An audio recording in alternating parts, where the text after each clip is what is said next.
So today I'm going to show you how to model and shade this little guy here.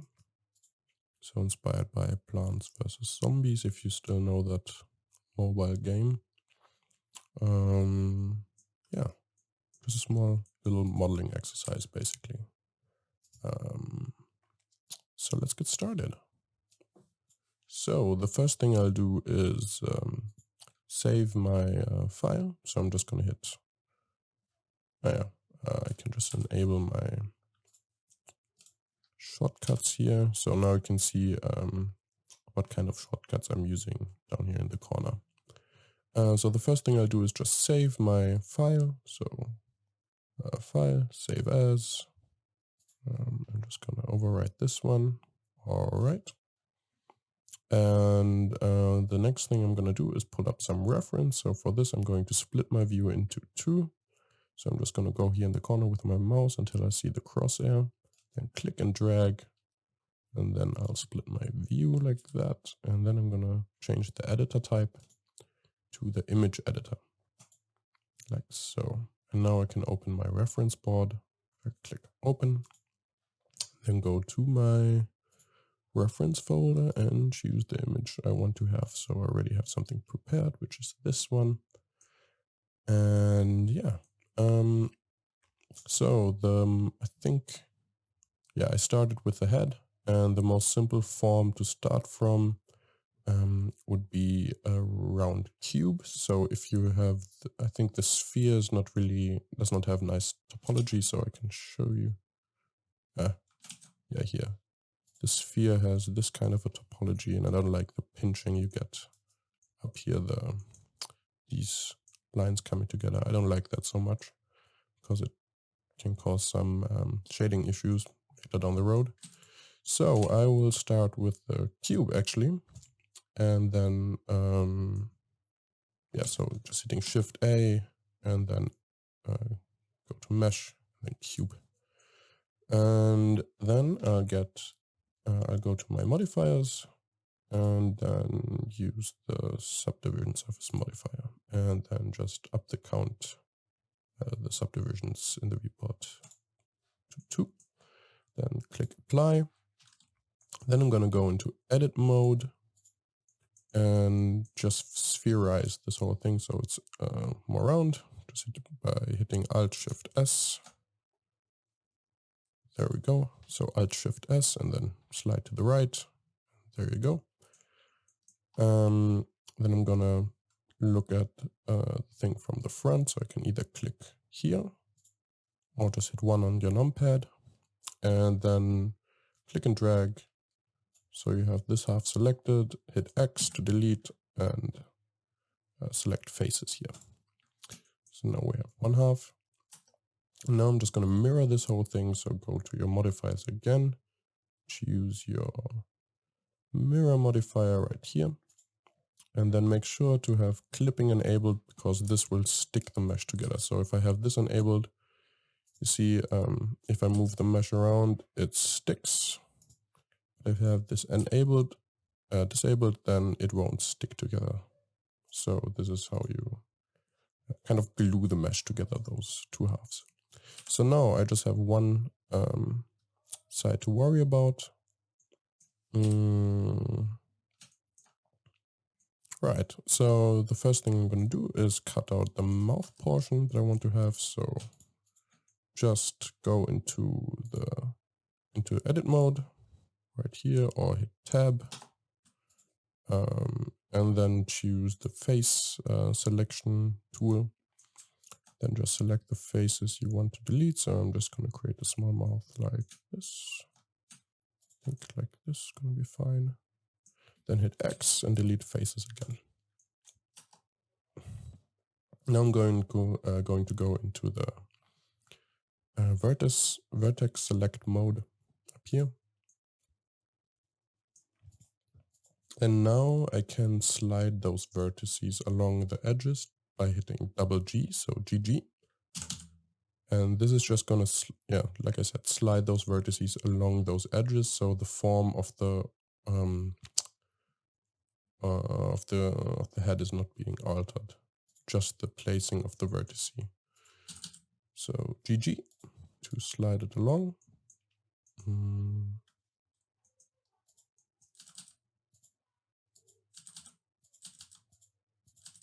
So I'm just going to repeat this process until I get something I like.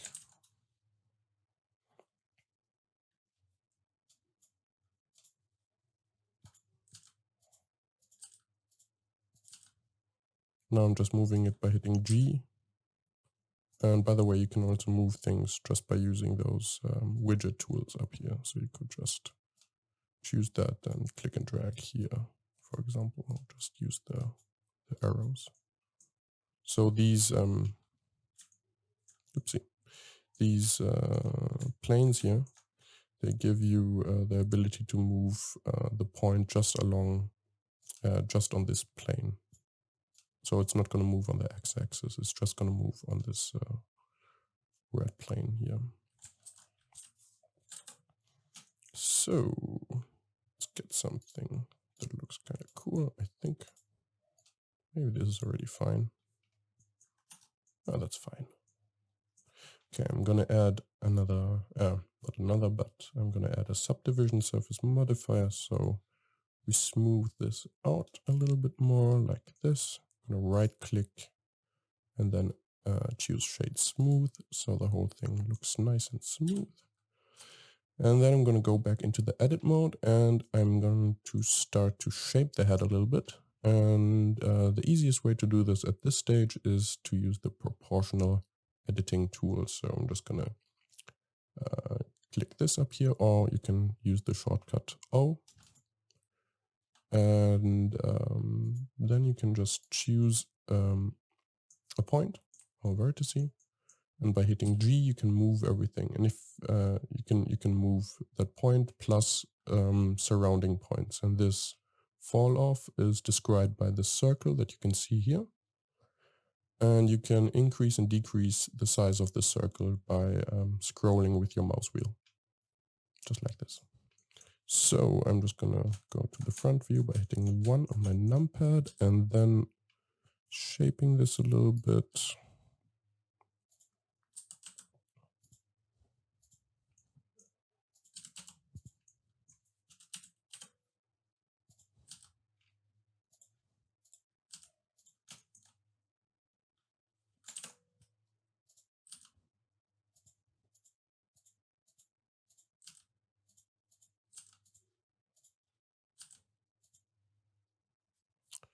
And another thing one can use while using the proportional editing tool is the connected only option, which is pretty awesome because if I move this here right now and it's quite big, then it's also going to move the vertices which are not directly connected, but are just in the fall off radius.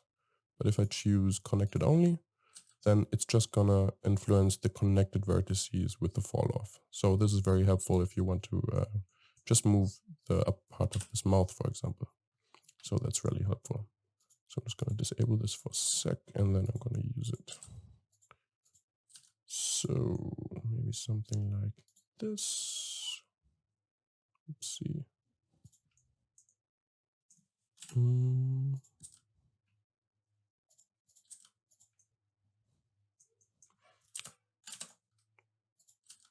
Okay, I think this should be fine. I'm not going to play around with this too much because this is very, it's very personal how you want this thing to look like. All right, so if you're happy with the way your head looks, then we can start to get on this mouth portion, the lip portion, this weird lip here. And the way we're going to do this is just select this rim here, duplicate that, then separate it, and then convert it to a curve, and then give that curve some thickness. So yeah, you can just select this edge by going to edge selection mode up here. Then if you hold down Alt and click on one of those edges, you're going to get the whole loop. And then I can duplicate this by hitting Shift D. And then right click to snap it back to its original position. And then I can hit P to separate it and then choose selection. So separate by selection. So everything you have selected right now is going to be separated from the mesh and become a new entire mesh. So right now we have just a cube. If I hit P by selection, we're going to get cube and cube 0, 0, 1. So we have two separate objects now. So now I have this here, which I'm going to convert to a curve. First, I'm going to apply the mirror modifier because I think it acts up a little bit with the curve modifier sometimes. And then I'm just going to lower the subdivisions by 1. So I can add those subdivisions later on again when it's a curve. But if I convert it now, the subdivisions will be applied. So I have to lower it first, or I can apply it now.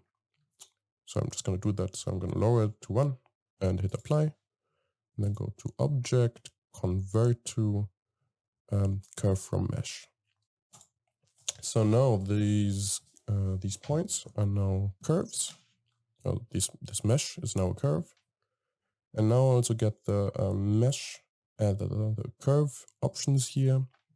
If I click on this, I can just go to geometry. Under bevel, you'll find the option depth. And if I increase this value, actually get some depth to this. And now I can add the subdivisions again. So if I do that, I can make it more smooth. Right click in the viewport again, choose shade smooth. We've got something which works here. I'm going to edit mode. I could still edit this a little bit, maybe delete this part so there's less stretching. Don't like that too much. Okay, there we go. There's a little bit better. Oh, is it actually? I don't know. Yeah. Not quite sure about this one.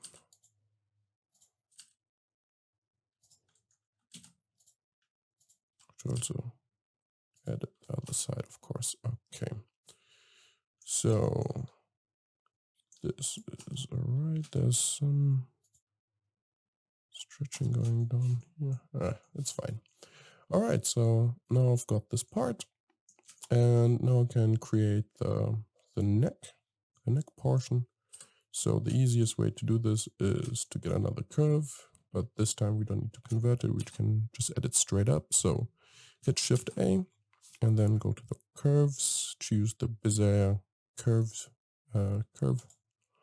and it just created the curve in the middle, but we just have to rotate it. So just hit R for rotate and then Y to rotate along this green axis and hold down Control and then just rotate until you see 90 up here. So you have 90 degrees. So it's straight. Then from the side view by hitting number 3 on the numpad, we can just reposition this whole thing like this. If you jump into edit mode, we can edit those points individually. So I'm just gonna choose this point here. Just gonna move it somewhere like this. And you can also scale these. So these handles actually influence the way the curve is formed. So if I scale it down, you can see how it changes. So I'm just going to change it down a little bit, scale it down a little bit. Yeah, so that's fine. And once again, I'm going to use the depth option here under the bevel tool to give it some depth like this. I'm going to enter edit mode again. And as you can see here, this is a little bit, it's not, it was showing a little bit of that rim, so I don't want that. So I'm going to just do that.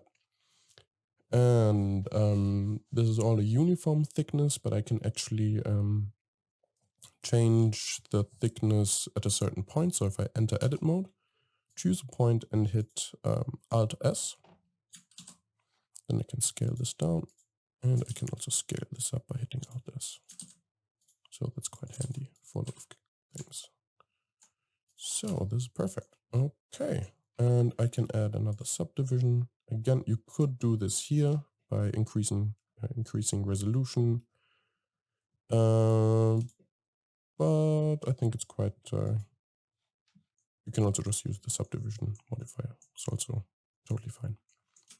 So once you've got this, I probably start naming these now. So this one I'll just call stem. This one is the head. And this one is the lip. Okay. So I'm just going to group all this together. Just select all of them, or just, yeah, either drag, click and drag, or just hold down Shift while selecting. Then hit M to move that in, to move the selection in a new collection. So if this menu comes up, you can either put it in an existing collection or just create a new collection. So I'm just going to create a new one, call this upper body. Body doesn't really make sense, right? But yeah, whatever, it's fine. Should be kind of a living character thing anyway. Okay, so now I have everything in a collection, so it's a little bit more tidy. I can also select objects by hitting Shift and clicking here in this my scene viewer. And then I can just move all of this up by hitting G. Yeah, somewhere here. Okay, so now I'm going to model a small, this small pot here. The easiest, I think it's nice to hide everything else because it's kind of annoying. That's why I also put this in a collection, because now I can just hide everything by clicking this this eye icon. I also would have to disable this for all of them at like separately. So that's a little bit annoying. You can also click and drag, by the way. But this is quite handy to have everything in one collection. So, right, I'll just add a circle.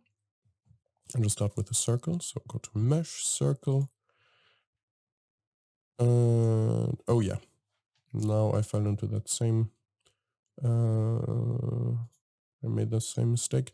But it's good to show, because if you have a collection selected, which anything you'll add will be added to the collection you have selected. So in this case, I had the upper body collection selected, which was hidden. So it's gonna add the circle to a hidden collection, and I won't be able to see it. And that's why I was a little bit confused, but there you go. So you can just click and drag that into the main collection. And now it's showing up here. Perfect. Oh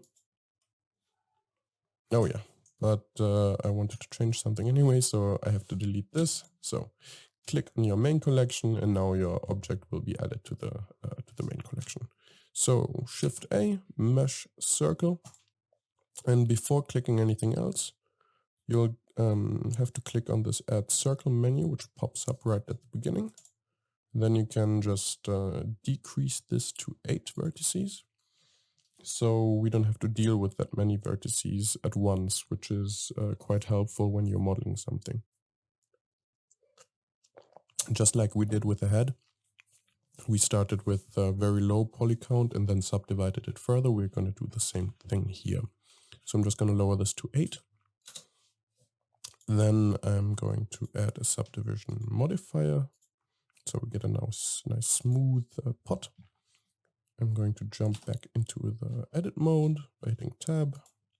You'll jump right into edit mode. I just have this pi circle select enabled. But you'll just jump right into edit mode. Right, and then I can just change my view to the front.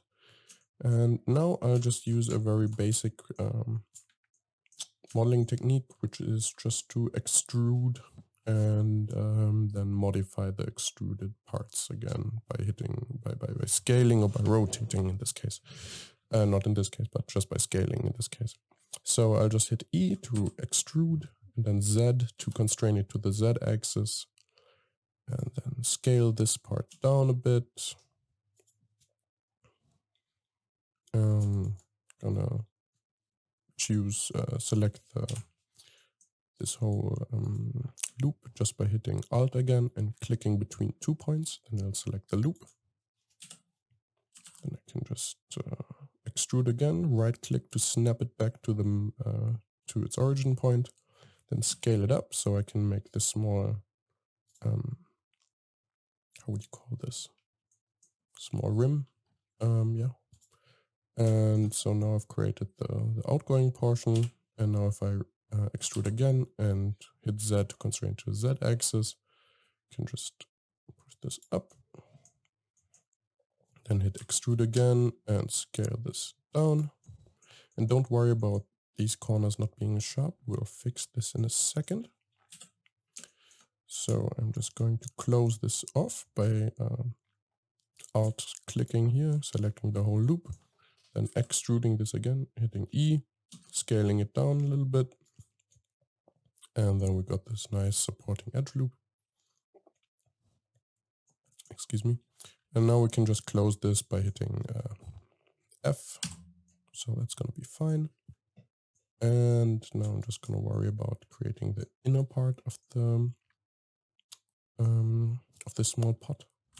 I'm just going to scale it down, extrude and constrain it to the Z axis, move it down, and then scale it down so it matches this tapering of the pot. Extrude, scale a little bit, and then close it off. Okay, now we'll have to worry about sharpening these edges here. So I'm just gonna go out of edit mode, go into object mode, and then right click shade smooth so we can see what we are actually dealing with or how it will actually look like. Now go back into edit mode and choose the edge selection mode. And then choose all the edges that should be sharp. So in this case, it's this loop here, this one, this one, this one, this one. And I'm just going to jump into wireframe view to select this bottom here. Perfect. So I got all the loops selected that I want to be sharp. And now I can go back into solid view so I see what I'm doing. And you can either hit Shift E or hit N or expand this properties tool set, then go to item and increase the mean crease value. And looks good, but I think we need a few more subdivisions here. So I'm just going to add 2 more. That's looking fine. So the nice thing about this modeling technique is that it's non-destructive. So you can still go back, select a loop. And if you, for example, want this to be a little bit smoother, because your pot should be, I don't know, nicer to the touch, you can just select this loop here and then decrease the mean crease level. So you could make this look like this, for example, which is also kind of cool, but I'm just going to leave it here. So that's fine for me. And by the way, if you're just heads up, if you want to render something with the same amount of detail that you have in the viewport, then you should also increase the render value for your subdivisions. If you want 4, because you see 4 on the viewport, then you have to increase these 2, else you'll be surprised when rendering that it looks a little bit more blocky than your viewport. That's the reason. So this is done. So I'm going to add a little bit of basic ground to this. So I'm going to go back into edit mode, then select this loop. And I'm going to basically do the same as I did with the mouth. So select this loop, duplicate it, separate it, and in this case, I'm just going to close it off. So we have a ground plane for this pot. So select this loop, hit Shift D to duplicate, right click to snap it back to its origin point, then hit P, separate by selection, go out of edit mode, select this loop here, move it down a little bit, go back into edit mode. Wireframe is a little bit easier to see. Select everything by hitting A or just hitting Alt and clicking so we get the loop. And then, I think the easiest way to do this is actually hit Control F and then choose grid fill. Yeah, that's good. I'm just gonna apply a subdivision level of 1 first to make this a little bit more round, because now I have more points to deal with, and now I can just select all the outer points and hit Alt-Shift-S again to make it more round, so it fits perfectly. A little bit OCD when it comes to that. I think it's not really necessary, because if it's in the pot, it really doesn't matter, but I think it looks nicer. Yeah, it's just nicer. I'm gonna add another subdivision surface again. So we can displace this a little bit. You probably won't see it in the end, but who knows? Just something to learn. So I'll just add, where is it? Under deform, a displacement modifier. There we go. Then click new down here to add a texture. And then click on this tab here, which will automatically jump to this tab for you. So if you click this, you'll jump here. It's just a shortcut. So if you click there, jump here. I'm gonna click under type, just choose, I think I'm gonna use clouds. There we go. Now I can jump back to my modifiers tab and decrease the strength a bit. There we go. Right click in the viewport to make it smooth. I think that's fine. That's totally fine. Scale this up a little bit. Okay. So that's cool. Maybe add another subdivision level. No, I'm just gonna leave it at that. Then copy this and then move this down one so I smooth this whole thing a little bit. So, yeah, all right, so we got this. Now I can enable my upper body again and then scale my pot and my ground. All right, so this is also kind of helpful. So I'm gonna parent my my ground plane to my pot just by first selecting the ground plane and then selecting the pot by hitting Shift. And then I'm gonna hit Control P to parent, and then choose Object. And now you can see here, if you drop this down, I'm just gonna name this. So name this the pot. And if I drop this down, you'll see it's now parented. And it's also visually represented, so I can just rename this as well, so it's clear ground. And if I move my pot now, the ground will also be moved, even though you don't have it selected. That's what parenting does for you. It's really helpful. So if I look from the side view, I'll scale this down by hitting S. I think something like this looks fine. Move it up a bit. Okay, that's cool. And I'm gonna save. You should probably save more often, because you never know when it's gonna crash, even though it's pretty stable. But if you don't save, you'll be sorry. You'll be very sorry after working for like 2 hours on something and then everything's gone. It does happen, so always save. So the next part will be modeling the leaves. So I think I'm gonna structure this again. There we go. So I'm going to select both here and then move them in a collection. New collection, and call this pot. Yep, not like this, like that. There we go.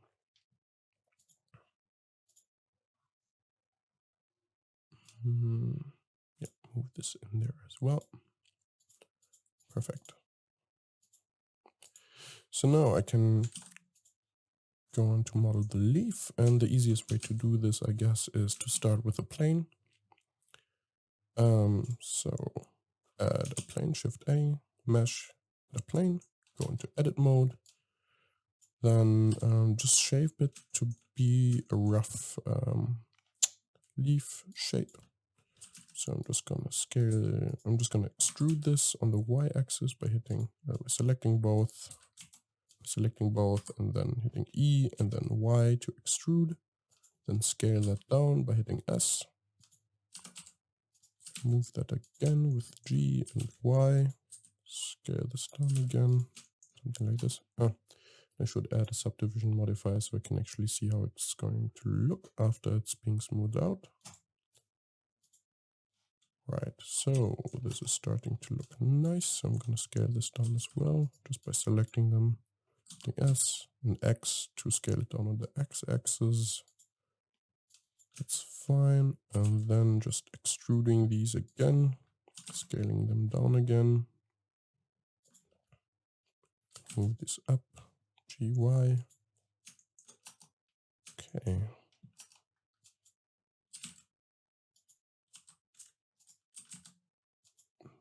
we go. Okay.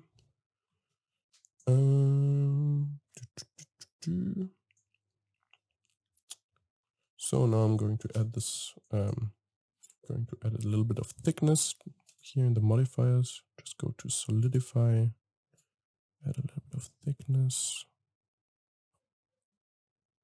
and then copy the subdivision modifier and then move that below the solidify. So after the solidify, it's being subdivided again. To smooth it down, you can hit right click, shade smooth in the viewport. So we have a nice smooth view of our leaves. Going to go in edit mode again. I think I'm going to change this a little bit. Make the belly a little bit. Oh yeah, just hit Control R to add loops. So Control R, add this loop. And then by left clicking, I can add it to it. And if I right click, it'll jump straight to the middle. Just gonna scale this on the X-axis a little bit to make the leaf a little bit more fat, like so. All right. Now I'm gonna add another loop in the middle, hitting Control R, and then clicking once I'm here in the middle and this yellow line shows. Right clicking again, so it stays in the middle. And then I'm going to bevel this this edge just by hitting Control B, then moving. And then if I scroll up once, I'll add another loop cut slide. There we go. So Control B, slide up, scroll up once, and I'll add this this edge, which I'm going to need to create this line in the middle. So I'm gonna select this line, the middle line, by hitting Alt and clicking on this line. We can just drag this down by hitting G and Z. There we go. So we create this line. And I'm going to select both these edges here by hitting Alt again, clicking those two, and then scaling them on the X-axis so they move a little bit further out. I think that's fine. Add a little bit. I'm gonna just decrease the thickness a bit so it does not intersect too much. I think that's fine. Select the middle part again. Just change it so the look is nice. All right. And now we're going to get to shape this leaf. Wait, I'm just gonna change the tip a little bit. So I'm gonna select the middle point and just move it on the Y-axis. Then select those two, move those on the Y-axis as well. So we got this nice sharp leaf. Okay, I'm gonna exit edit mode. And I'm going to add a lattice modifier, which is going to enable me to change the leaf shape really easily. So it's like a grid displacement kind of thing. Well, you'll see in a sec what I mean. So I'm just gonna hit Shift A and then go to my lattice. And then this is going to be the object which actually deforms the leaf and gives it its shape. So I'm going to scale this just from the top view so it fits. So SX to scale it along the X-axis, SY to scale it along the Y-axis, then just move it GY.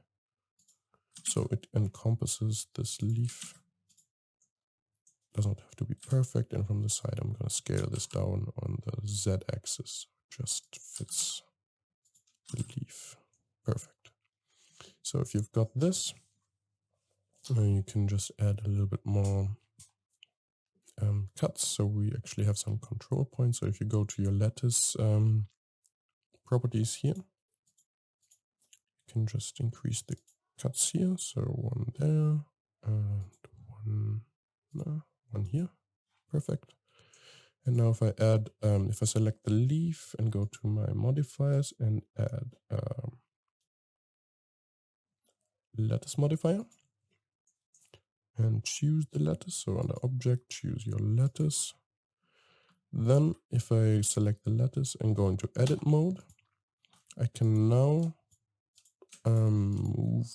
So if I go from, if I look from the side view, for example, select all of these, I can actually move this and my leaf is going to be deformed accordingly to this cage. So this is really helpful. So now I can just move those points how I want them. So if you go into side view, you can really see the silhouette better. So I think this is kind of cool. Something like this. Why not? If you just select the sides, the side points here, it's going to move them down a bit, give them this form, select those two, do the same thing. Yeah. So now you have a lot of freedom to create whatever you want. And if you want to do, if you still want to change the leaf itself, you can still select the leaf, go into edit mode, and you'll be greeted with this flat representation of the leaf, which is undeformed, which is really awesome because it gives you a lot of control on how you want to model things. Right, so now I can enable my upper body collection and my pod collection. And I'm just going to parent the lattice to my leaf because I think, yeah, if I move my leaf now, the lattice is not going to move with it. And that kind of defies the purpose of this lattice in this case.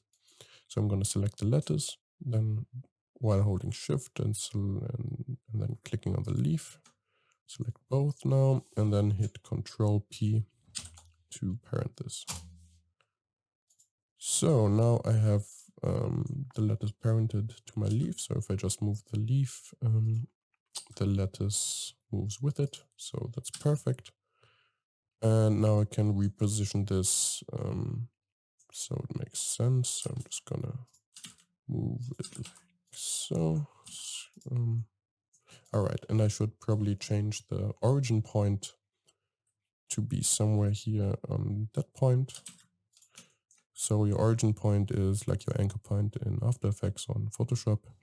So in edit mode, I'm just going to select this back point here, hit Shift S, and then choose to selected, which puts the cursor to the selected object or to the selected point, like you see here. So this is the cursor which everything is created onto. So if you hit Shift A, it will be created on the cursor. And in this case, I just want to move the origin point from here to the cursor. So I'm just going to snap the cursor here, go out of edit mode. This doesn't work actually. Okay, because the lattice modifier is changing the shape of the leaf a bit. So I'm just going to hit Shift and then right click on the point where I want the cursor to be or the origin to be. So here, that's fine. Then right click and then set origin to 3D cursor, like so. So now you see this point jump to here. And if I rotate my leaf now, it will rotate around that pivot point. So that's perfect. So, and it will also scale to that point. So now if I move that here and scale that down, it's way easier to form, to create the actual form I want. So I'm gonna go back to my lattice and go into edit mode and change this a little bit more so it looks a little more fitting. Something like this. Maybe even rotate these points.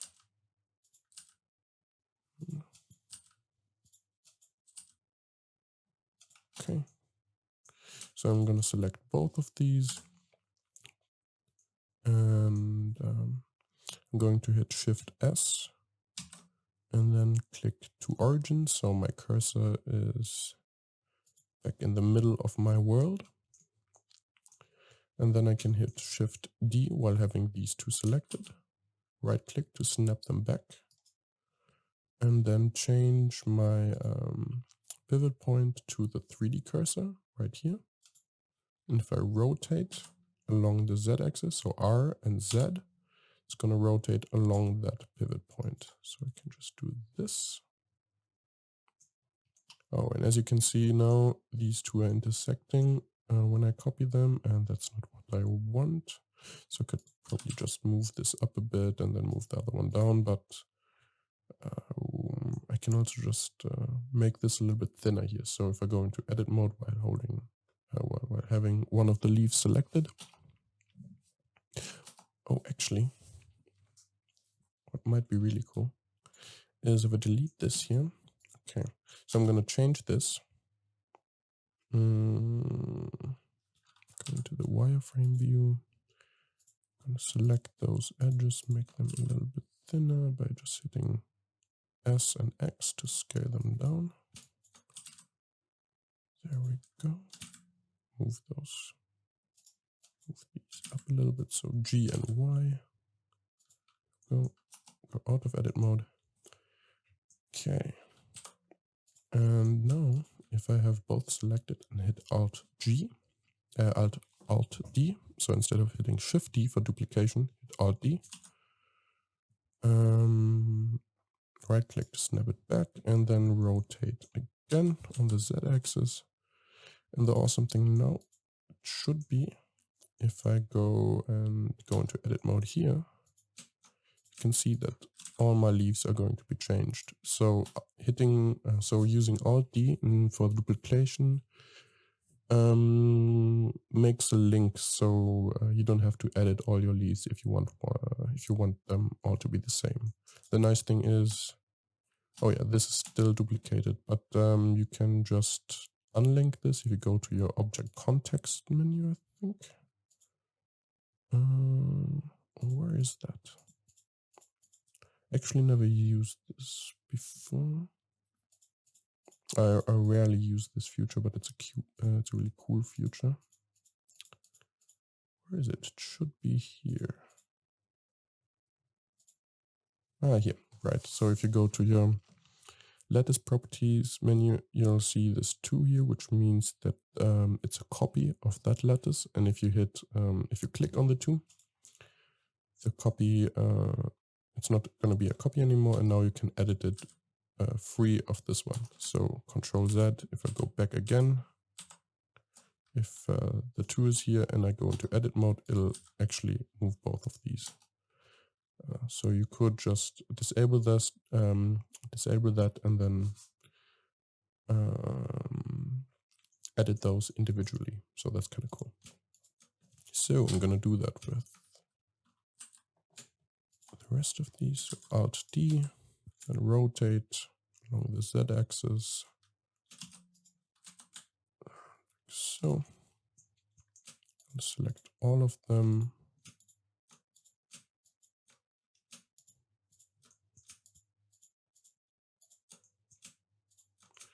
And rotate them all. So from the top view, just like this. Okay, that's nice. Alrighty, so I think this is a little bit too much. So if I go and edit this one, for example, as you can see, it will change all of them. So that's super, super nice. So I'm just going to change my pivot point back to median point. And my orientation for this is going to be local, so I can scale this up along its local x-axis. So if I hit S and X, it's going to scale along the local x-axis, not the global one. So that's fine, I think. So go out of edit mode, hitting tab. That seems fine. I think I'm just going to edit this a little bit differently. Is there a limit to the copies? Weird. Some must have accidentally hit Shift D there. But whatever. It's not so bad if one looks a little different. That's totally fine, I think. You can just change this the way you want so it looks cool. So that's fine. All right. And creating this back part here, we can just duplicate this whole bunch. So I'm just going to put this in a collection as well. So select all of them. There we go. And then hit M to move them in a new collection. Create a new collection. Call this leaves. Oops. Leaves. 0. Maybe. Or just leaves. Bottom. Okay. Now I can just duplicate this collection. So if I right click on this collection and click on duplicate collection, it will duplicate this whole collection. Now I can select all the objects in here. And oh, what's even better? Okay, I'm going to go back a step. Sorry guys, so I'm going to delete this again. So delete collection, there we go, and then select those by hitting Shift, delete, right click and delete. Oh God, delete those again. And now I'm just going to add a null in the middle, so Shift A, empty, oh, it's called an empty in Blender, in After Effects it's called a null, and Houdini is also called a null. So I'm just going to add a plain axis empty, move this up a bit, and then I'm going to select all my leaves, and then hit Shift and select the empty. So it's the last thing I selected, hit Control P, and then set parent to object. And now I can control all of these leaves with this empty, which is super helpful. So if I duplicate my collection now, my leaves collection, so click on it, right click and duplicate collection. I can now just choose this one empty in the duplicated collection and move all my leaves to the point I want them, and also scale them down how I want them to be. So I'm just gonna choose the neck or the stem, go into edit mode and scale this top part down a bit so it's not intersecting too much, and I think the look is also a little bit cooler. Select the empty again and then play around with the size. See how this looks. To the side view, rotate it a bit. Okay, this looks nice. Okay. So I think the next thing I should do are those top spikes. So, right. My origin point is in the middle. Now I can just disable all of them. So upper body, pot, leaves 2. And now I'm just going to model one of these and then duplicate them with an array modifier. So basically the same thing we did with the pot, just with a different form. So adding a circle, Shift A, go to Mesh, Circle. And once again, it created it in my selected collection, which is invisible. So delete that and select the main collection. Hit Shift A, choose the circle, and it's still down to 8, so that's perfect. 8 vertices, that's all we need. Then go and add some more subdivisions, like so. Go into edit mode. Now from the side view, we can just extrude this, rotate it and scale it down a bit, like so. Now if we hit Control F and choose grid fill, that's perfect. Just gonna choose this middle point and move it up a bit like so. Okay, I'm gonna add a loop here to make it more rounded. So I'm just gonna hit Control R, add this loop, right click to make it jump back in the middle, and then move it so you get this nice curved shape. Just gonna select this top point, choose my proportional editing tool, and then just rotate this whole thing and move it a bit. Okay, perfect. So now I'm just gonna hit right click, shade smooth. So we got this. That's nice. Now I can enable my upper body again. And then just move it in the side view, move it up where you need it to be, scale it down, rotate it with R. Somewhere here, I think that's fine. Scale it down a bit more. Something like this, okay. So now you could just hit Alt D. I would do Alt D so you can still edit one of them and it'll change on all of them. To duplicate it and just move it along like this. So that's one option, and then you could scale them down individually. I think this is kind of janky, so I'm just going to delete that again, and I'm going to use an array modifier. So go to your modifiers tab and choose the array modifier. And then we want to duplicate it along the y-axis, the green one. Here we also have our axis. Now it's set to x. It's going to duplicate it along the x-axis, but we want the y-axis. So I'm just going to type in 0 here and then increase this number to more than 1. So it's a little bit further away than one object away, something like that. And then along the z-axis as well. Oh well, actually, deactivate this, and then we're going to use a null object or an empty object to control this array. So I'm just going to add an empty, choose my horn, and then go to object offset in the array modifier. Enable that, and then choose that empty with the pipette here. Perfect. So I scaled this down, and that's the reason why this one is so large. So to avoid this, just hit Control A, then choose Apply Scale. Control A, and then Scale. And the same thing we need for location. Right, and rotation as well. So all of this. So now I can move this and control it like that. So if I rotate this, all my other arrays, duplicated objects will be rotated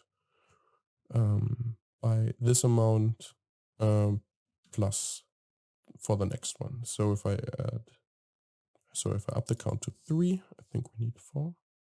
Yeah, we need 4. We can just do this, and if I scale it down, it'll also add scaling to this. So this is why this is perfect. So I think this is looking quite nice. So just move this and rotate it and scale it so you have until you have something which you think works. So I think this is pretty cool. All right. And if you like this, you can either hit apply for the array modifier, or I'm just going to parent this empty to the horns. So I'm just going to select the empty, select the horns, hit Control P, set it to object. And now if I move the horns, this won't change. So that's perfect. And now I'm going to also parent the horns to the head. So select the horns, select the head, Control P, choose the object. Same thing goes for the lips. So I'm just gonna select the lips, select the head, Control P, parent it, and so now I have this whole thing here. So that's nice. So we're getting along pretty well. Next thing would be the tongue. So that's basically the same as we did with the leaf. I think we could even copy the leaf if you want to be extra lazy. We could just copy the leaf and just change the shape a bit. Yeah, so why not? Just repurpose that. Since it's also basically the same procedure.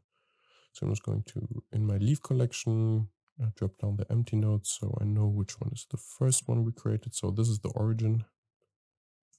I'm just going to select both and then duplicate this, right click to snap it back to the origin, and then I'm going to move this back into my main collection just by clicking and dragging and moving it to the main collection right there. And we need to do this with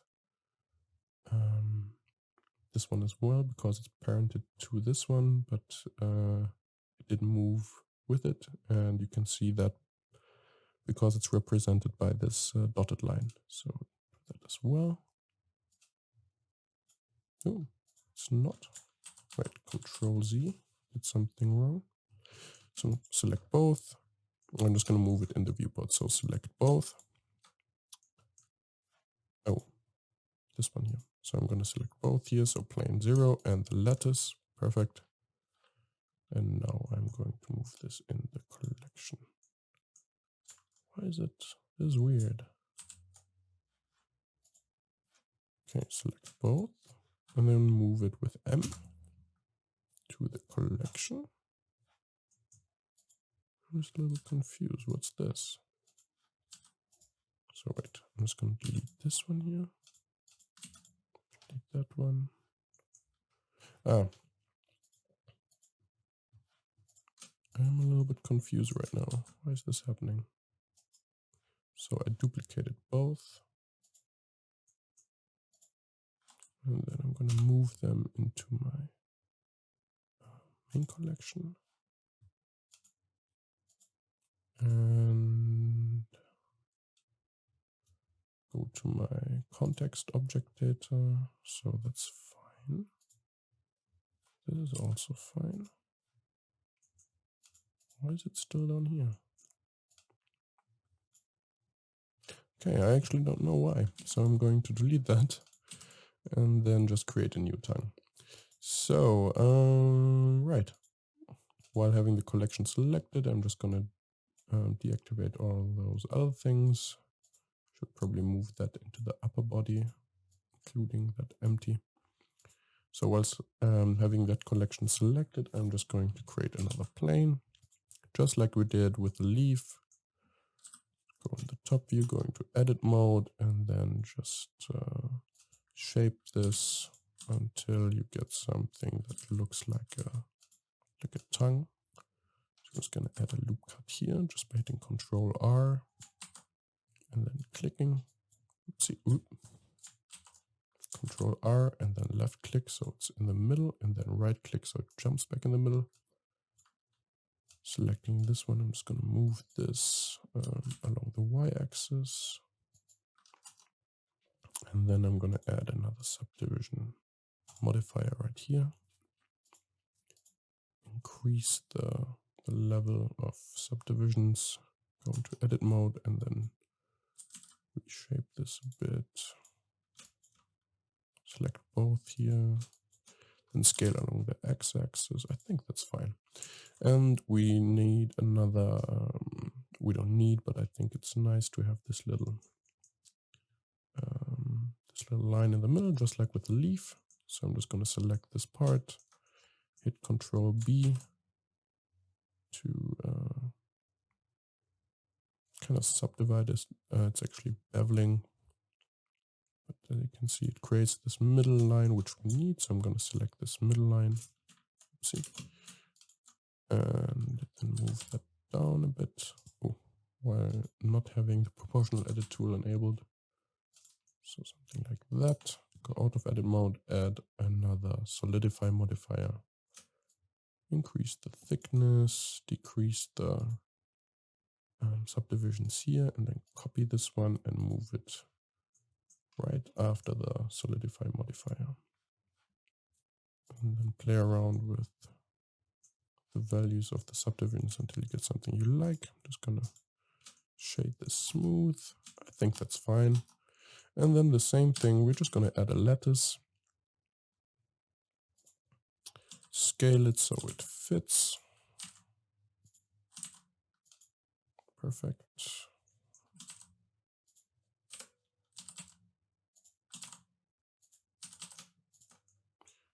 Okay, and now I'm going to select my tongue, go to my modifiers and choose the lattice modifier, and then using the pipette tool, I'm going to choose this lattice object right here.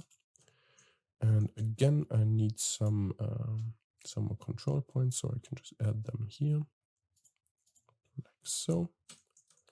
If I go into edit mode here, I can just shape the tongue like I want it. Maybe add another cut here, so I can give this wavy form. It's kind of cool. Okay, so enable the upper body again. Same thing again. I'm going to choose my lattice, select my tongue while hitting shift, and then parenting that to that. And then again, setting my origin point to this thing just by hitting, by clicking shift and then right clicking on the point where you want your origin point to be, or your pivot point to be. And then while having the tongue selected, right click, set origin to 3D cursor. So we got this. Perfect. Now I can rotate my tongue on the Z axis by 90 degrees. So RZ, and then by holding control, you can, by 180 degrees. You can see in the top corner here again. So that's perfect. And now I can move this whole thing where it's supposed to be and scale it down accordingly. So that fits. Right on. Okay. I think I'm gonna open up the mouth a little bit more. So I'm just gonna select the mouth and the curve, then go into edit mode. Oh, that doesn't actually work. Okay, that sucks.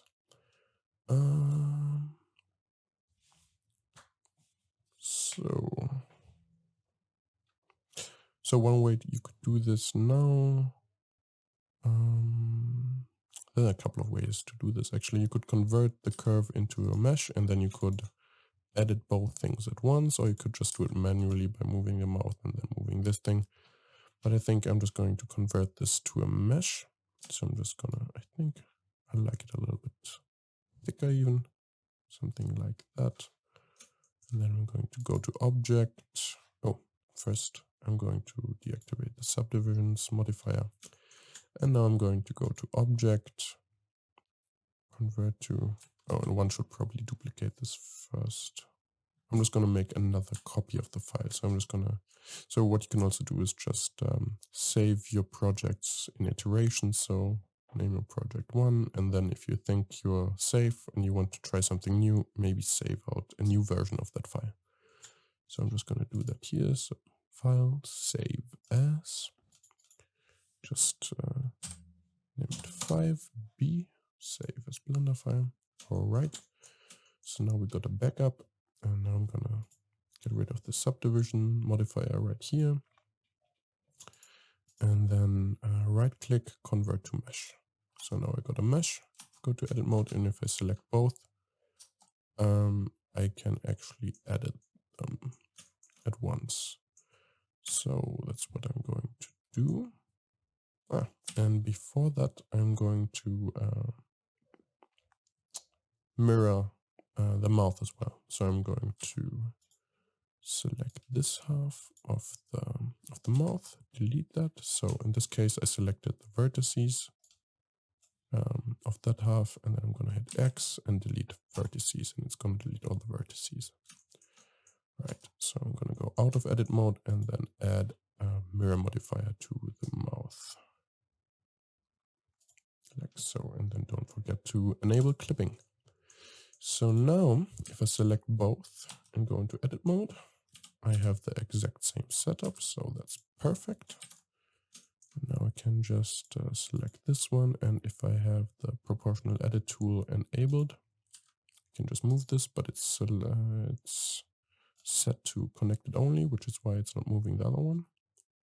So I could just disable that, but then I'm going to move. Oh, right. Okay. So no, that's fine. So choose connected only, go back to your wireframe mode, and then I'm just gonna select one of the points on the mouth, and then select the ring loop of the mouth here, hitting Alt, clicking between those points.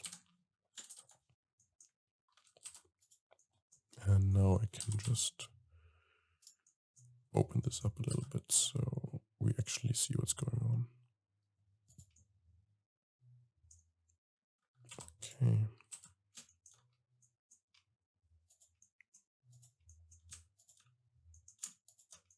Same goes for this, so you have to select one point from the head and then this loop.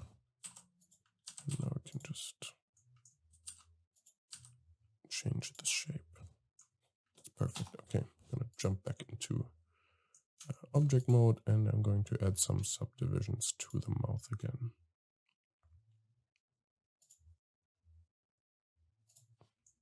Like so.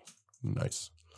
Okay, so the next thing I'm going to do is adding the gum to the inside of the mouth, and that will also hide this part of the neck. So I'm just gonna choose the head, duplicate it by hitting Shift D, and then add some thickness to that. So go to the Solidify modifier, and then increase that like so. Probably going to decrease the subdivisions and then copy that like before, so we smooth that out. So that's perfect. So now we got a quick gum. Save once again, so always save. And now I'm gonna add some teeth. I can just simply copy one of those, I guess. Yeah. So I'm just gonna copy this here. Right click so it snaps back, and then disable the get rid of the array modifier and move this to the main collection. So M, then choose collection, so we have it here, and then name this tooth. Okay. Now I'm just gonna move this down, hitting G and Z, and oh yeah, I need the origin point to be here. So I'm just gonna go back into edit mode and then select this loop. As you can see, I'm just gonna select this loop, hit Shift S, and then click to selected, and then go out of edit mode, right click, set origin to 3D cursor. It's always a little bit annoying, this process, but there you go, that's how you do it. And then I'm going to place this tooth, rotate it along the x-axis, scale it down, rotate it again. Just place it until you have something which looks nice. So a tooth in the middle is probably a bit weird, so I'm just gonna move it along the x-axis here. I'm gonna scale this loop a little bit down. So with the proportional edit tool, that's actually pretty good. Scale this down a bit, go out of edit mode. I think that's fine. something like that. Okay. Yeah, I think like this. If I go into edit mode, I can also duplicate objects or points in edit mode. So everything stays in one part. So I'm just going to do this. So it's going to duplicate this by hitting Shift D, and then I'm going to hit Shift Z. So I'll move it along all axes except the Z axis.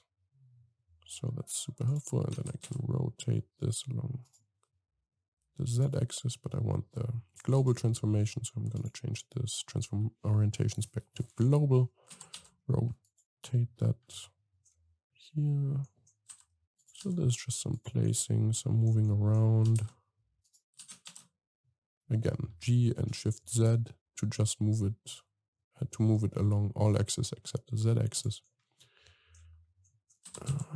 Something like this. Okay. Same thing, duplicate, move around, rotate. That's fine. Same thing again. And same thing again. Oopsie. And if you want to select all points which are connected to each other, just hover over that object and then hit L for linked, and it'll select all the linked points. So we can just reposition this. Okay, that's perfect. And now if I go out of edit mode, we can just use the mirror modifier to mirror this over. So just go to add modifier, mirror. There we go. And then we can use the mirror object tool. So it actually mirrors along this axis. Just choose the head and that should be fine. Now it just needs a little bit of adjustment. I'm just going to duplicate this. I'm going to hit L, select this whole thing, duplicate this, and move that along there. Okay.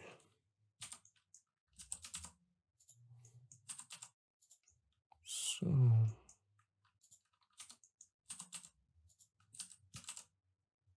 it seems about right. Okay, now I can just duplicate this whole thing, hit Shift D, then click, hit Control M and Z to mirror it along the Z axis. Perfect. And now I can just rotate this a little bit and place it accordingly. The only thing I need to do now is reposition it a bit so it makes more sense. So go into edit mode and then the whole shebang again. Just select the teeth you want to move and then just place them as you need them to be placed. Okay. Something like that.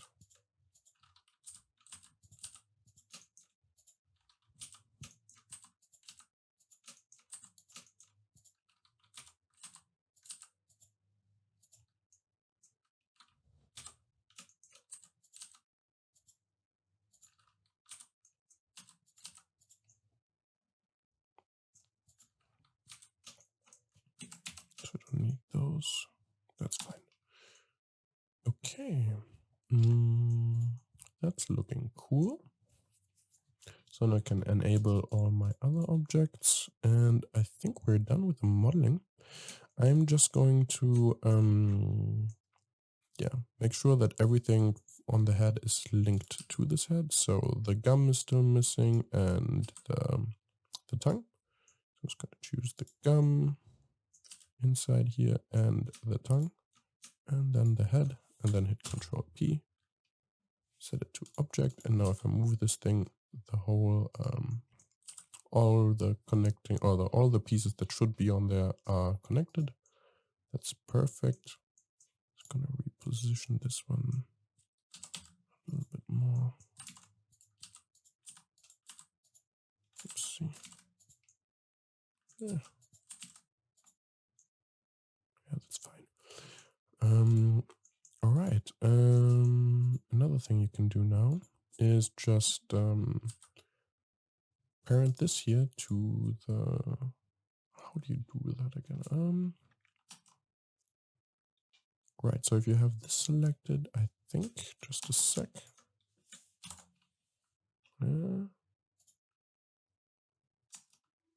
No, I think first you select the head and then select the stem, then go into edit mode and then select this top point, hit Control H and then hook to selected object.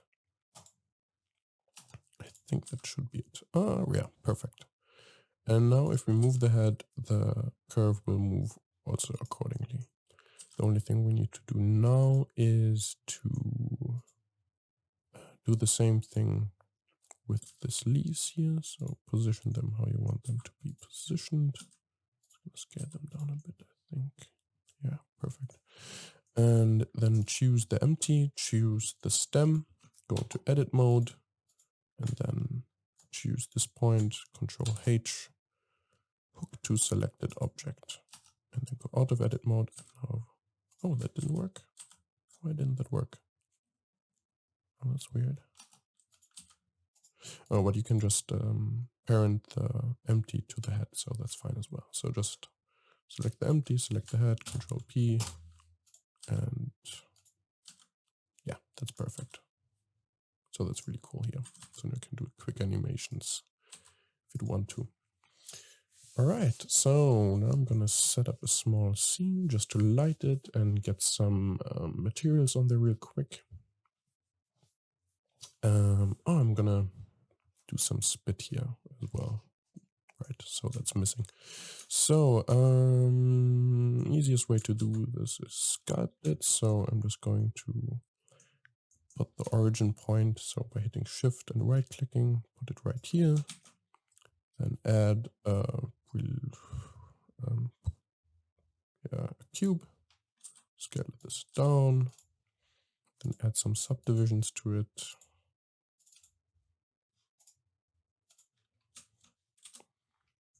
All right, apply that, that's fine. And then going to the sculpting mode, save, going to the sculpting mode. And then I'm just going to sculpt a little bit. So just gonna hit, gonna use the snake hook tool. And then I'm going to enable dynamic topology. So it creates topology dynamically. So you don't have to worry about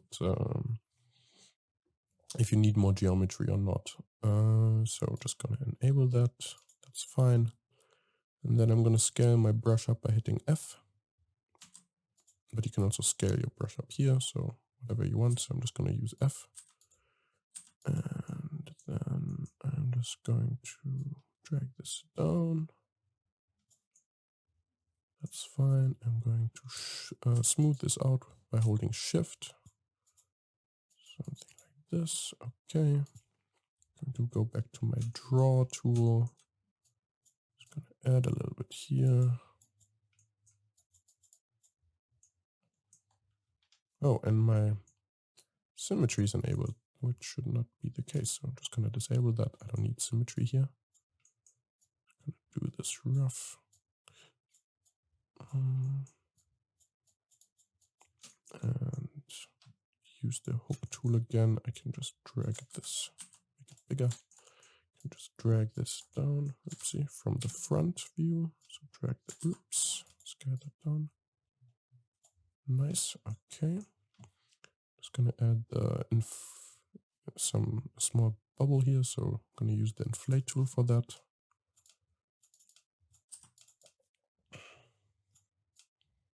Okay, perfect.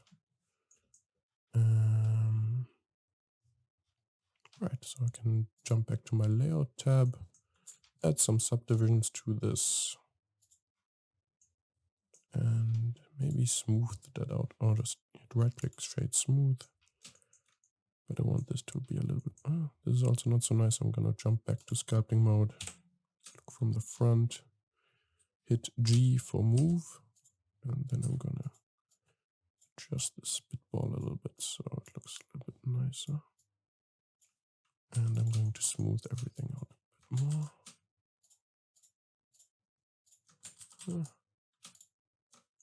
That's fine.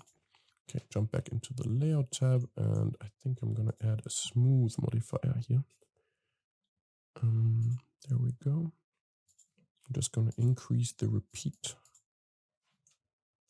Yeah, that's fine. Okay.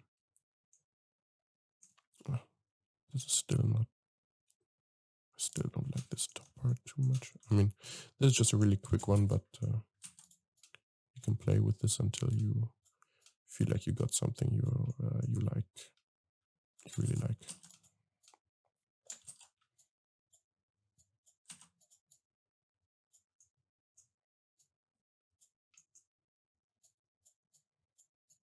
So yeah, I think that's going to be fine for the purposes of this tutorial. So I'm just going to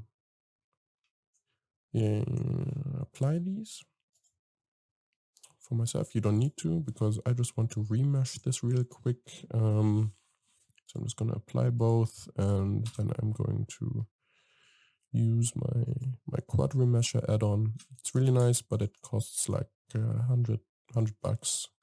So it's definitely worth investing to if you have the money and you do this kind of thing often.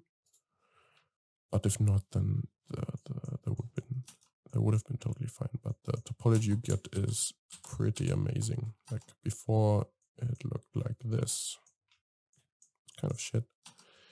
And if I retopologize it with the quad remesher tool, it's basically perfect. So yeah, I'm just going to add. First of all, I'm going to snap my origin point back to the middle. So hit Shift S to origin, and I'm going to move everything up. So I'm just going to select everything, move that up. Just move somewhere there. That's fine. I'm going to add a plane, scale that up, go into edit mode, and then select this back portion. So I'm just going to create a nice smooth background transition. So I'm just going to select both of these points, hit E for extrude, Z to constrain to Z axis, and select both points here again, and then hit Control B. And then by scrolling, you can add more subdivisions to your bevel. Just like this. You could also just leave it like this and then add a bevel modifier. So this would be the procedural way of doing this. Actually, I'm going to use this. So you can still change the width of the of this here. So that's pretty nice. Right click, shade smooth. So I'm gonna add a camera. So it's here. Gonna reset the rotation by hitting Alt R. So now it's it has no rotation. Gonna move this along y-axis, rotate it along the x-axis by 90 degrees. And then if I click here or hit 0 on the numpad, I'm gonna jump straight into my camera. And if I hit G, I can still move my camera around with the usual controls. So G, Z moves it up. G, Y would move it back and forth. G, Z. And I'm going to change my resolution. So it is a perfect square. So I'm just going to go to my output settings here and then choose 1920 by 1920. Move my camera back in again. I can also change my my focus length just by hitting, if I'm in the camera view and have my camera selected, I can just right click and then choose camera lens angle, and then I can change my my field of view or my focal length. So that's quite nice. And now since we have linked everything to the head, except this spit thingy, I'm just gonna parent that to my head as well. So selected, Control P, perfect. And now if I have the outer head selected, not the gum of course, then I can just move it along and then pose it a little bit. So the spitball is actually not going to work that well with rotating it sideways, but yeah, simulating that would be quite, would be another tutorial, but you can just place it however you like. So maybe something like this is cool. I'm gonna place my camera. You can also rotate your camera, so R and X to rotate it along the X-axis. Okay, that's fine. Play around with it a little bit. Okay, cool. So now I'm going to add some lights. So I'm going to go to my world tab here. And then I'm going to change the background color to total black because that looks way better if you're just setting up some basic lights. Else your shadows would be like gray. It tends to look kind of weird if you're trying to simulate studio environment. Now I'm going to switch this this editor type to 3D viewport. So here I'm going to light my scene, and here I can see how it looks. So I'm just going to switch to the render view right here. And I'm going to switch my render engine to cycles. So go to your render tab, choose cycles instead of Eevee right there. And now I'm just going to add some lights. So I'm just going to add an area light, move that however you want to place it. So I think I'm just going to follow a standard. And you can disable the overlays by clicking this button here. And I think I'm just gonna, so that's one light. I'm gonna add a rim light from the back, make that a little bit smaller. And here you have your light settings. You can just increase the power of the rim light. Check if it's actually hitting the head. There we go. So I can move the lights along their normal axis just by hitting G and then double Z, so Z, Z. And then I can move it along their own normal, so that's quite helpful. Or I can just choose the local orientations and then use my widget. So if I hit T, I can get these those widget tools, and if I choose the move tool, I get this. So if you're more comfortable using that, that's also an option.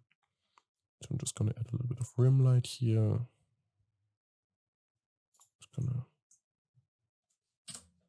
move this there. Just decrease this a little bit maybe.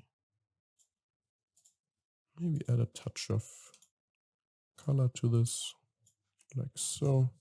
You can also switch the light type to something different after the fact. So I'm just gonna choose a spotlight so it does not spill everywhere. Would actually look quite nice. I'm just gonna use a spotlight.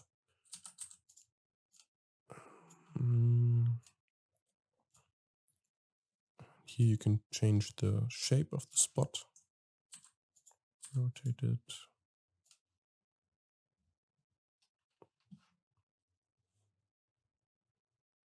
And I'm going to add another area light. And I'm going to use this light to light the background a bit.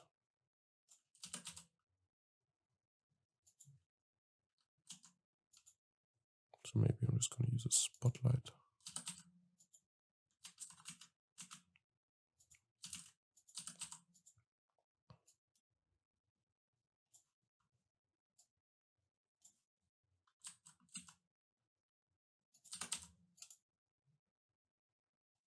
Oh yeah, that's fine.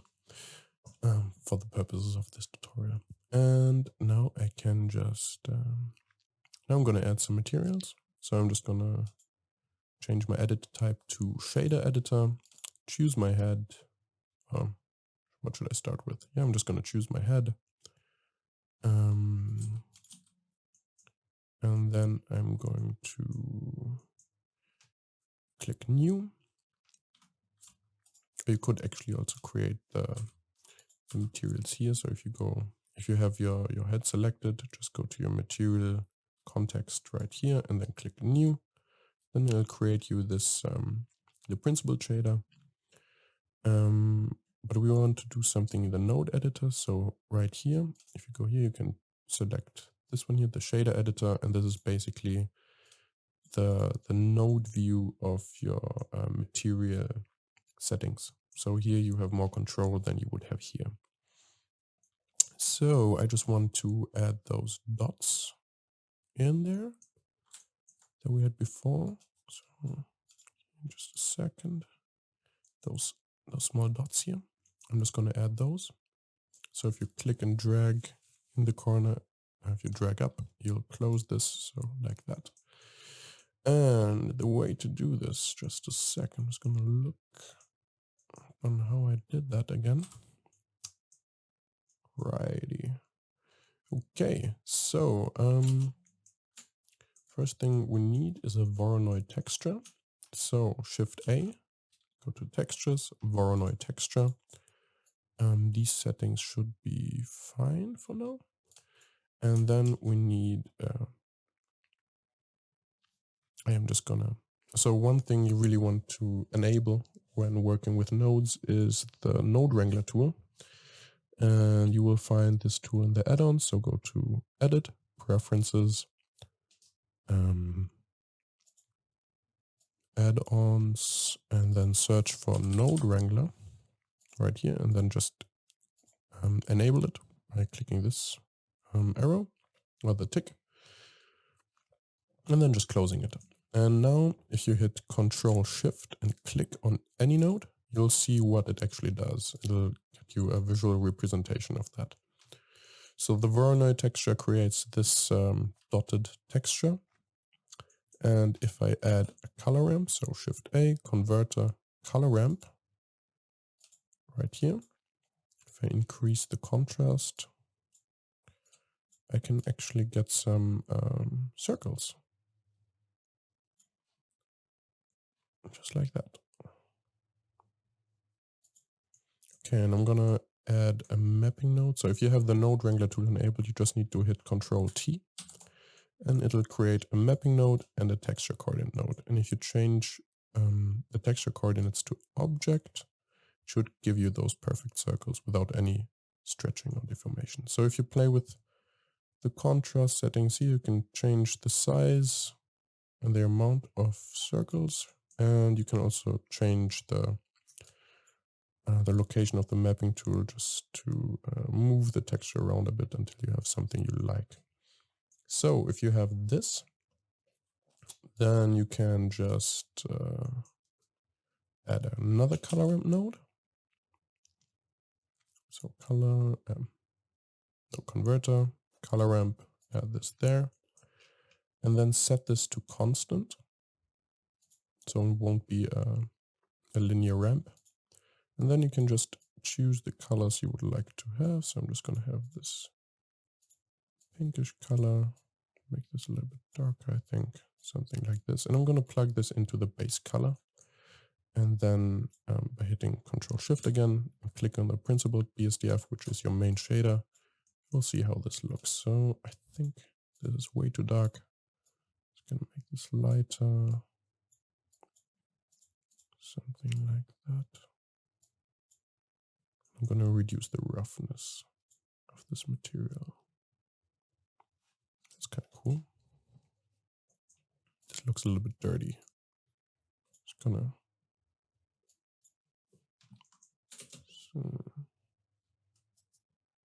check how the material looked before. Ah, right.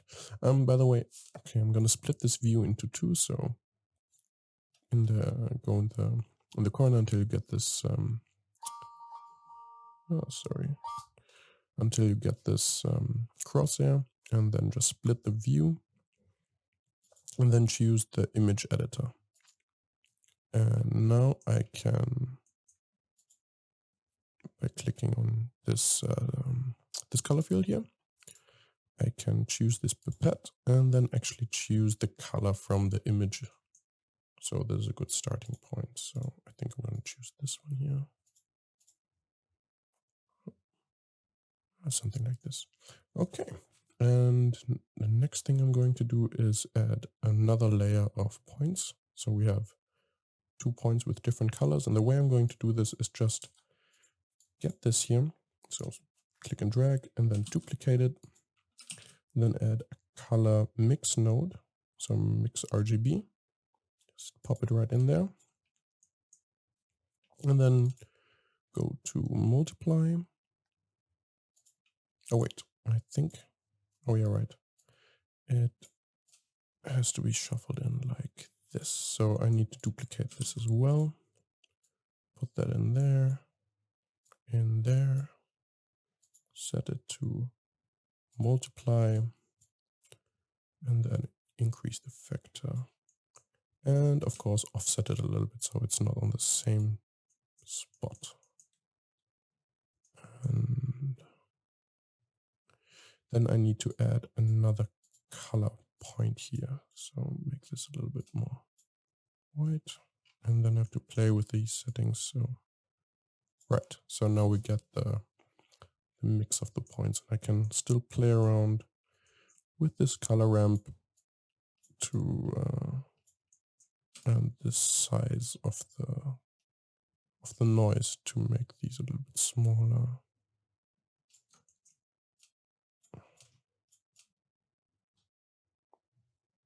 Maybe something like this. Should be fine for this tutorial. Okay. So if that's done, I can also apply this to the stem. So select the stem. If you go up here to the overlays, you can actually see what's selected. So do that. Choose the material we just created. You can also name this. So this is going to be purple. And now I'm gonna just add a new material for the leaves. So click on one of the leaves, click new. So make it green, decrease the roughness a bunch. And then select the other leaves. I'm just gonna call this green first. Select the other leaves. And this, the tongue, and then choose the green. Oh, have to actually select all of them. Or just what you can also do is just select things you want to copy to, and then at last select the thing you want to copy it from. Then hit Control L for linked, make links, and then choose the materials. And it'll copy all your materials to those selected objects. Okay, so the pot needs material as well. So a brown. You can also just choose this color, but I don't like this too much.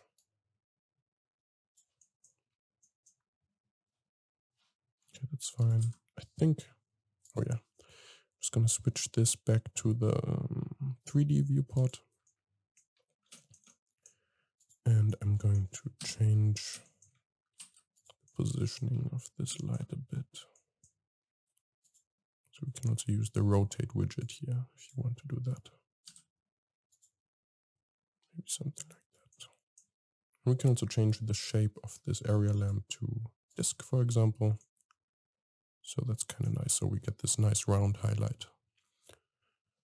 Alrighty. I'm just going to change this as well a bit.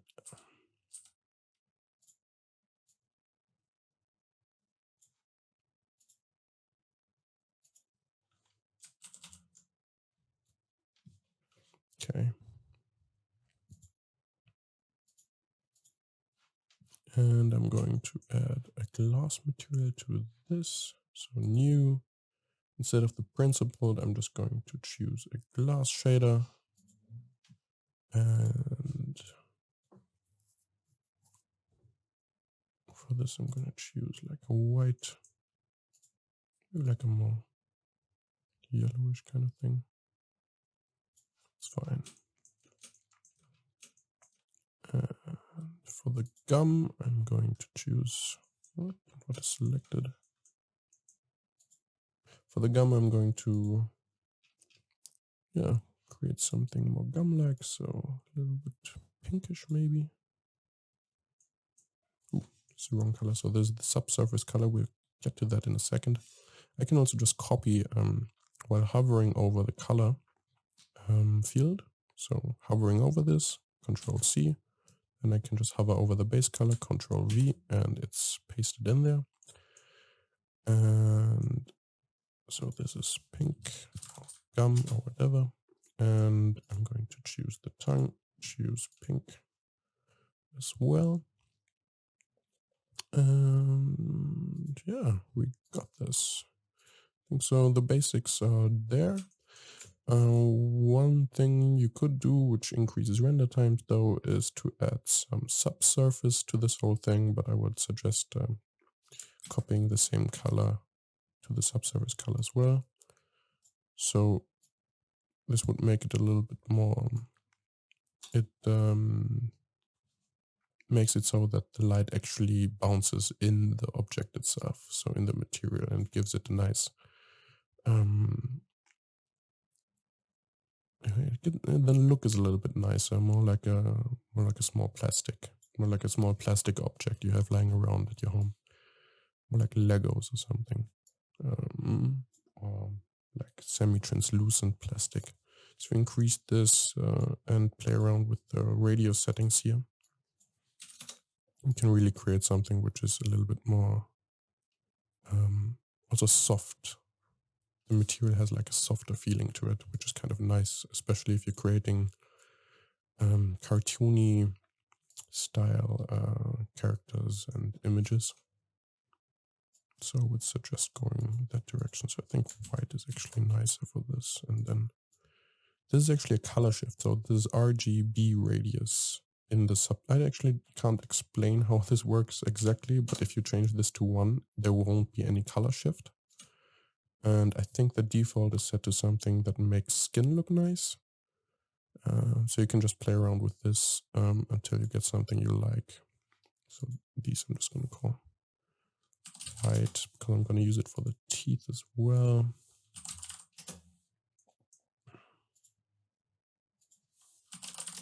There we go.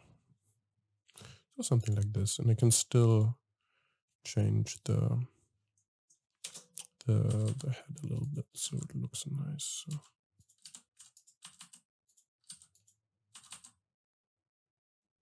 Something like this, maybe.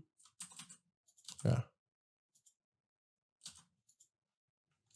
And if you hit Control B and drag over your camera, it'll just render in your camera view. So I'm just going to set up the render now. So I'm just going to switch my rendering device to GPU, because it's actually way faster. If you don't have that, don't worry, you can also render with your CPU. And then I'm just going to add some depth of field by selecting my camera, going to the camera settings, enabling depth of field, and while hovering over the distance and hitting E, I can just quickly click on the image wherever I want the focus point to be. So I want to focus it right here. And I'm going to decrease the f-stop, make it a little bit smaller, something like that. All right. So I think we're fine.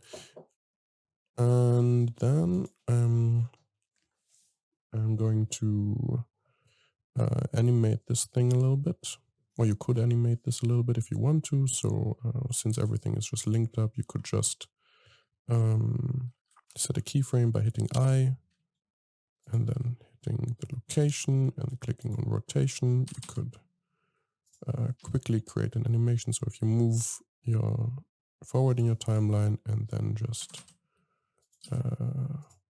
move this, rotate this a bit, and then hitting I to insert your keyframes again. So you need your rotation, your location in this case. You can quickly create a small animation like this, which is kind of cool. So I'm not going to do this here, but just as a quick note, you could do this with this setup right now. And for rendering, you can just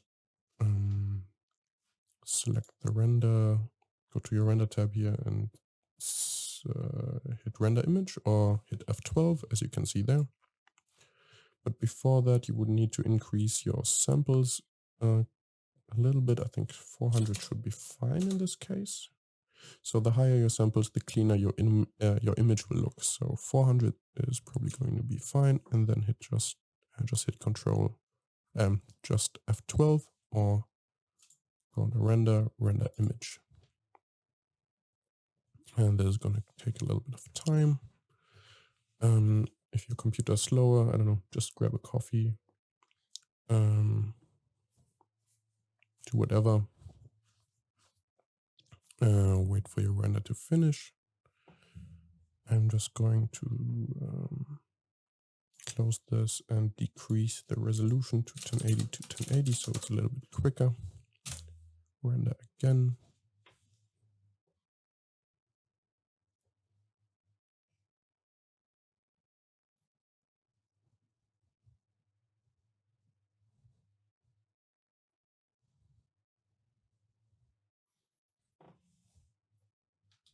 Oh, and I have a duplicate from my remeshing tool, so I have to find that.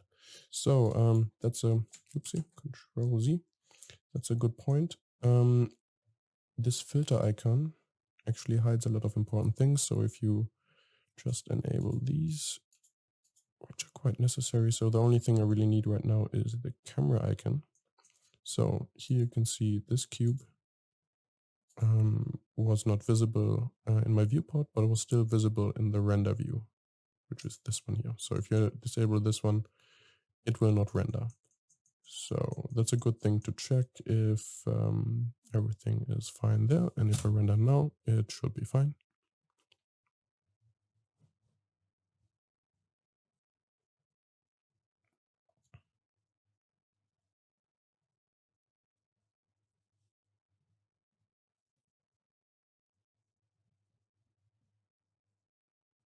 So as you can see here, there's still some noise. So I would suggest one increases the sampling right here. So maybe something like 800. Another thing you can do is to go to where is it? To your layer tab. I think it's your layer tab, and then enable denoising before rendering. And the settings I like to use for this is 4 on the radius and 0.25 for the strength. And it only works while rendering. So if I would render again, then I would get a bit of denoising. So I'm just going to do that again, and maybe I'll just decrease my samples to like 300 in this case. Go a bit quicker. And as you can see, it should be showing here in a sec. It'll denoise my image a bit. So right there. Yeah. It creates some artifacts, so it's not the best solution. I wouldn't suggest it over increasing sampling, but it's a quick solution if you really want to get rid of that noise. So if your image is finished rendering, you can just save your image by clicking Image, Save As, naming it to whatever you want. So like render 01. And then you can choose your format here. I would suggest using TIFF because it's mostly uncompressed and you have more detail in there, or you can just use PNG or JPEG if it's just a quick preview. Save that, and now you've saved your render. Yeah, that's basically it. Thank you for listening. Goodbye.